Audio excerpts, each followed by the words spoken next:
Pembelajaran yang efektif memerlukan perencanaan yang baik. Media yang akan digunakan dalam proses pembelajaran itu sendiri juga memerlukan perencanaan yang baik. Pada tingkat yang menyeluruh dan umum, pemilihan media dapat dilakukan dengan mempertimbangkan faktor-faktor berikut. 1.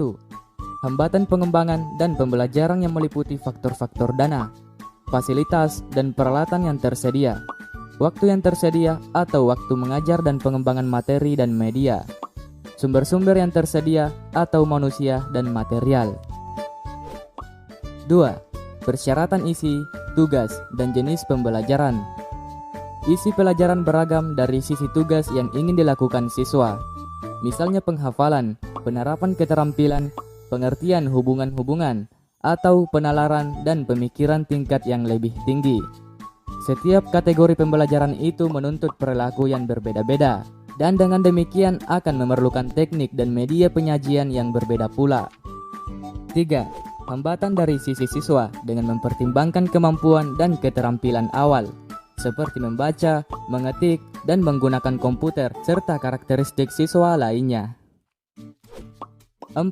Pertimbangan lainnya adalah tingkat kesenangan atau preferensi lembaga, guru, dan pelajar, serta keefektifan biaya.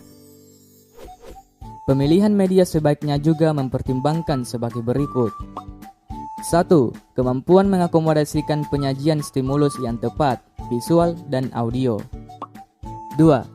Kemampuan mengakomodasikan respons siswa yang tepat, tertulis, audio, dan kegiatan fisik.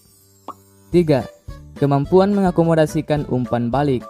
Dan yang terakhir, pemilihan media utama dan media sekunder untuk penyajian informasi atau stimulus. Selanjutnya dari segi teori belajar, berbagai kondisi dan prinsip-prinsip psikologis yang perlu mendapat pertimbangan dalam pemilihan dan penggunaan media adalah sebagai berikut. Yang pertama, motivasi. Harus ada kebutuhan, minat, atau keinginan untuk belajar dari pihak siswa sebelum meminta perhatiannya untuk mengerjakan tugas dan latihan. Kedua, perbedaan individual. Siswa belajar dengan cara dan tingkat kecepatan yang berbeda-beda. Ketiga, tujuan pembelajaran. Jika siswa diberitahukan apa yang diharapkan mereka pelajari melalui media pembelajaran itu, kesempatan untuk berhasil dalam pembelajaran semakin besar. Keempat, organisasi isi.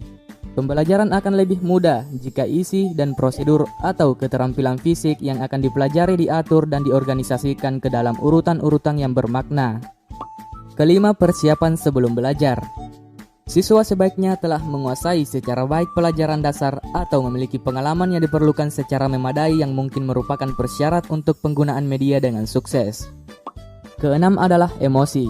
Pembelajaran yang melibatkan emosi dan perasaan pribadi serta kecakapan amat berpengaruh dan bertahan. Ketujuh, ada partisipasi.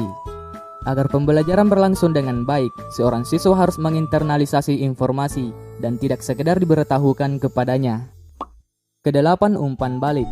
Hasil belajar dapat meningkat apabila secara berkala siswa diinformasikan kemajuan belajarnya. Kesembilan, penguatan atau reinforcement.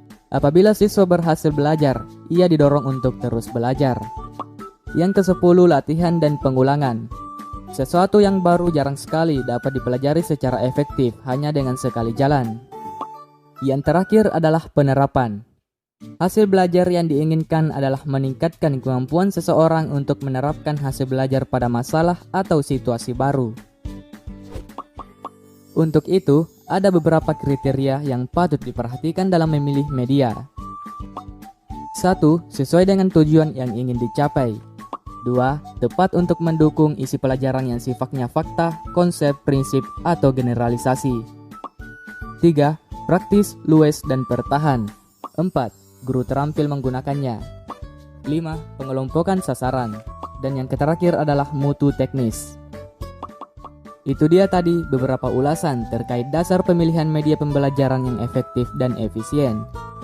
Semoga dengan video ini dapat menghibur dan menambah wawasan teman-teman terkait pemilihan media yang efektif dan efisien. See you!